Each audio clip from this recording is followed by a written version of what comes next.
Sir, how do you know that the person you are with is the right person for you? Whoa, popular, eh? It once happened. Shankaran Pillai was at the family dinner, and when everybody settled down for dinner, he stood up at the table and announced, "I am going to marry Lucy, who's just across the street." I hope that's not the name. No, it is. Then the father said, "What? You going to marry Lucy? She has nothing. She's like a tramp. You're going to marry that Lucy?" Mother said, "What? You're going to marry that Lucy?" The uncles always pitch in these kind of matters, you know. Uncle said, "What? You're going to marry that Lucy? Have you seen her hair? It looks fake." The aunt, "What? You're going to marry Lucy? She's always painted. You're going to marry that painted woman?" The little boy, the nephew, can't be left out. He said, "You're going to marry Lucy, she doesn't even know what is cricket. How can you marry her?"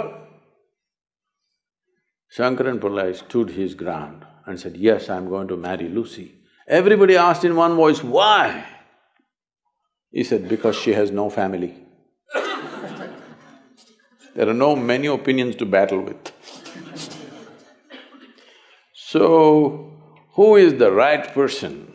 I don't want to take away all the romance from your life. But let me tell you this, there is no right person on this planet. If you put your heart into something, something may become wonderful. Is it the right thing? There's no right thing. Nobody ever found the right person anywhere, okay? If you get into that kind of unrealistic mindset, "I have found the right person," oh, you will be soon disappointed. You must understand, there is no right person. First thing is to see whether I am the right person. Yes, am I the right person? And there are no right people on this planet.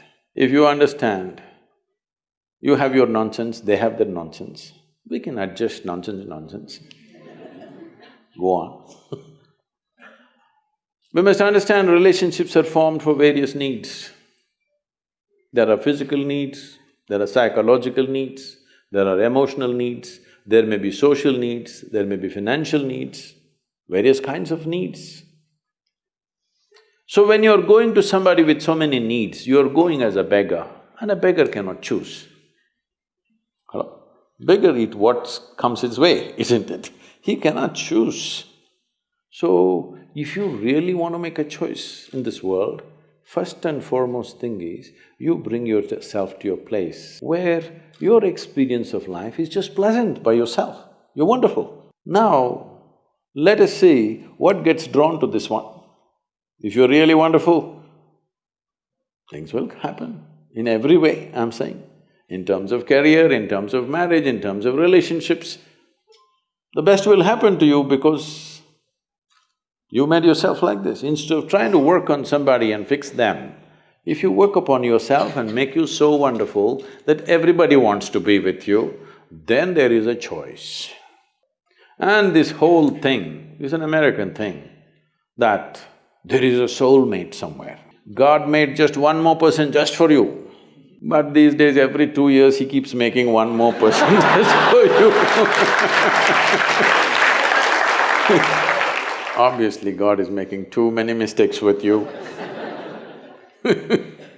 See, body needs a mate, understandable. Maybe psychologically also you need a mate, understandable. Emotionally you need a mate. A soul cannot need a mate. So soul doesn't need a mate, nor was some person made perfectly for you, okay? This creation makes all kinds of unique idiots. If you understand you are one kind of idiot and the others are different kind, you will understand their nonsense because you know you got your stuff. If you think you're perfect and God has chosen you and He's made another person perfect somewhere else, you're heading for a disaster, okay? There's no such thing. Even, people today, after 5,000 years, people are still adulating and worshipping Krishna as the greatest lover, but his wives are dead unhappy with the guy. Yes. So, you're not going to find any perfect person. If you invest a deep sense of involvement, something wonderful may happen. It's because of your involvement, not because the other person is fantastic. No. Even if you choose a fool, actually it's easy that way. If they're not stupid, why would they come to you first of all? No, I'm just being nasty. So, even if you choose a fool, it doesn't matter. If you involve yourself, it can turn out very beautiful. You chose the smartest person in the universe, it could be a disaster. So, do not think in terms of, whatever this made for each other nonsense. No, you choose the opposite actually. But after some time, after a little bit of time, you slowly start expecting they're just like you. This is a serious mistake. Because if one more person becomes just like you won't be able to bear with them for 2 days. Hello? Please tell me. If there's one more person just like you at home, could you live there? You're glad they're different. It's wonderful, nobody is like you, isn't it? Nobody is like you on this planet. Try and see. Nobody is like you, and that's good. Don't look for sameness, not necessary.